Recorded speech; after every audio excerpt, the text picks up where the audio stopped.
Eden Garden ni gisata c'ingenzi gihurikiye mu rwego Musumba Holding, yakira ingenzi ikazifungurira kandi ikaba iri ku rwego mpuzamakungu. Gisata c'ingenzi ni karahara mu ruganda ntibacura, aha tugashimikira ku bijanye n'amafaranga y'agaciro.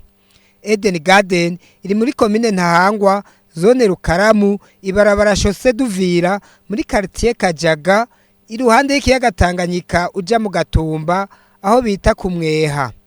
Muri kino kiganiro rero tuzagushimikira ku karusho k'izo nyubako z'uburaro shasha.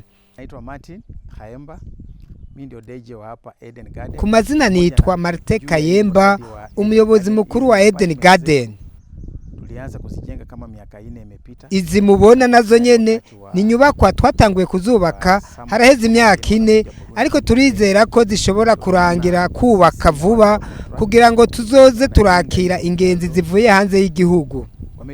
Hano mu Burundi hasanzwe hari inyubakwa nkenya zakira ingenzi. Abajejwe kubaka izo nzu baratwijeje ko umwanya n'umwanya zishobora kurangira kugira ngo dushobore kwakira ingenzi. Turabijeje mwebwe abamenyesha makuru ntimugira amakenga kuri izi nyubakwa. Ni ivy'ukuri izi nyubakwa zizoba ari izakarorero, ingenzi zizoshima, yaba izivuye hanze muri Afrika n'ahandi bazonezerwa no kwakirwa ngaha. Izo nyubakwa ziraho bita ku Mweha, hahana urubibe n'ibarabara rija mu Gatumba, aha inyuma hari ikiyaga Tanganyika. Nukuvuga ko izi nyubakwa ziri hafi y'ikiyaga Tanganyika. Hariho ivyankenerwa vyose na parking y'imiduga. Hari ivyumba 18 ziyongera kuza Eden Garden. Turizera ko bizogenda neza. Tumefanya mradi kwa sababu naelewa pia wakati twakoze uyu mugambi kubera ko igihugu cy'u Burundi kiri n'amahigwe menshi. Ubu umukuru w'igihugu akaba ari arongoye ishirahamwe ry'ubumwe bwa Afrika.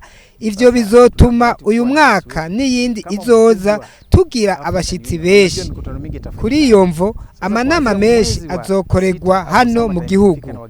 Rero kuva mu kwezi kwa gatandatu abashitsi ntibazobura aho bashikira.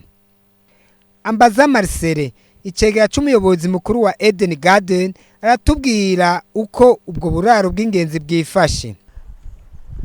Eden Garden Resort nkuko musanzwe muyizi ni hoteli ikaba na restaurant iri mu Kajaga kuri Chaussée d'Uvira, bijya barabara ija mu Gatumba. Isanzwe ifise ama appartement kuri 500 metres uvuye kuri Eden Garden. Mugabo kubera twabonye twakira abantu benshi muri Eden Garden baza batubaza ivyumba, kandi no kubera ko Uburundi aribwo butwara Union Africaine uyu mwaka, twaciye twiyumvira kubaka izindi appartement kugira tuzoshobora kongene dushobora kuraza ingenzi ziba zivuye mu mahanga, kuko tuzokwakira abantu batari bake. Aha rero turi ni ku Mweha, hariho inzu ivyumba vya Eden Garden, navuga ni ivyumba 18 biri impande y'amazi kwibarabara rija mu Gatumba nyene, Chaussée d'Uvira, ni impande y'ikiyaga ca Tanganyika. No kuvuga abantu bazoba barara muri bino vyumba bazoba bari impande ya Tanganyika bazoba bayibona neza. No kuvuga bazoba bashobora kuryoherwa, kuryama n'akayaga ka Tanganyika, ibintu byose bimeze neza. No kuvuga mu gihe bazo bakeneye nko gufungura canke ikindi kintu, hariho ubwato turiko turubaka. No kuvuga zo hariho ubwato batwara bukabakura ngaha bukabatwara kuri Eden Garden, kandi ubwo bwato nibaza yuko iyi Tanganyika muzoca mubona yuko izomera neza kuburyo izomera nka kujya kwa Dubai. Ubwato butwara abantu batwara bongera bagarukana. No ngaho ubwo bwato buriko bukorerwa ngaha mu Burundi, buzoza buratwara izo ngenzi zizoba zaraye ngaha kuri bino vyumba. Bivanye no kwagura ibikorwa vy'uburaro muri Eden Garden hariho akarusho ku gihugu n'abene gihugu. Kubera yuko Eden Garden ibandanya yagura ibikorwa birafasha cyane cyane n'abantu kugira baronke akazi.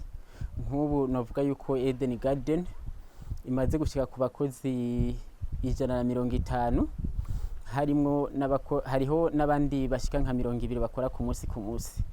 No kuvuga abo bose 130 barafise amakontra, turabakotiriza muri INSS, turabarihira assurance byose. No kuvuga tukaba tugira n'abandi bakora ku munsi bataha. Abo bose no kuvuga uko Eden Garden izobandanya yagura ibikorwa kubera izobandanya yagura, izobandanya twongezamwo abandi kugira nabone bashobore kuhungukira mu kuharonkera akazi.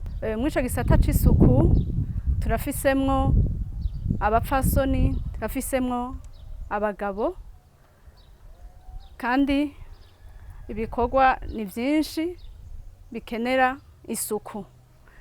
Baba bavuye mu mahanga baje kugendera muri iki kigo cacu bahaza kubera haba hari isuku ryiza.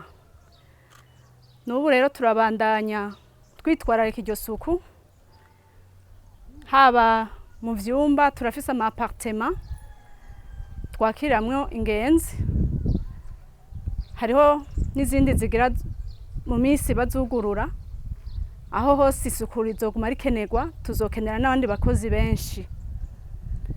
Akarusho tuhafitiye nuko n'imiryango yacu iharonkera koyoko, abana bacu bariga. Tukaba dushimira umushingantahe François yashoboye gushiraho izi nyubako kugira ngo abarundi benshi baronke ubuzi. Ego mu muryango wanje hariho akarusho kanini kuko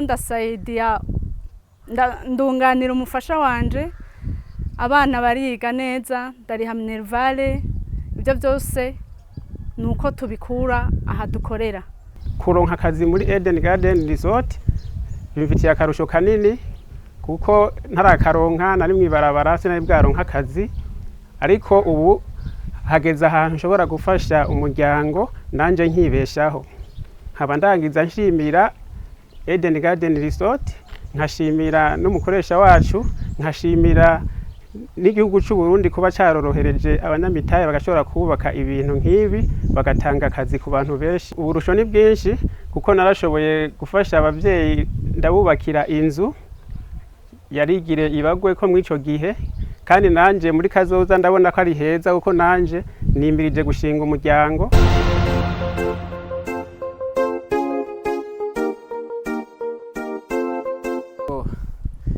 Eden Garden isanzwe iri kuri standard y'amahoteli ari internationale, kubera yoba ibyo dukora canke ibiki rimwe na rimwe mbere iyo turiko turubaka ibi bintu canke iyo turiko turakora nk'ama service turatemberera za Dubai n'ahandi mu bindi bihugu kugira turabe ukungene bagiye barubaka, ukungene batanga ama service.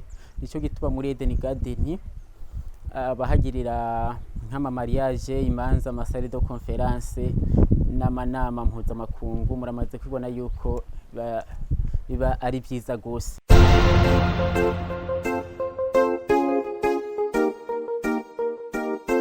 Eden Garden Resort novuga ko ari hoteli mpuzamakungu kubera yuko irafise ama service menshi, kandi bya bintu byose byibanze bikenerwa kugira inzu imere neza byose birahari. Nka security y'inzu, no kuvuga inzu mu nzu arashobora kwaduka nk'umuriro, harimo fete bijya byuma bidetecta yuko inzu yashushe cyangwa harimo umuriro, ku buryo namba ari nka intervention rapide bica binyaruka. Muri Eden Garden tutasize inyuma ikijanye n'ubuhinga, no kuvuga ubuhinga nabwone ni sawa, bimeze neza muri Eden Garden. Hoba mu masale de conference hariyo burya buhinga ama visio conference mu gifaransa, hariyo ama internet dukoresha Starlink kubera nyakubahwa umukuru w'igihugu yaradufashije arasinya kontra muri Amerika, cyo cyatumye natwe duca tuyikoresha internet kandi imeze neza ya Starlink. N'ibindi byose turayifise muri Eden Garden, muramaze kuhaza, muramaze kubona nk'amasansere yaho, n'ahandi hantu wofa kuyisanga kubera asansere muri Eden Garden muramaze kubona yuko indani hariyo ga televiziyo gashobora kwerekana ibyo dukora canke ibintu ukungene u Burundi bwifashe n'ibindi byinshi bigiye bitandukanye.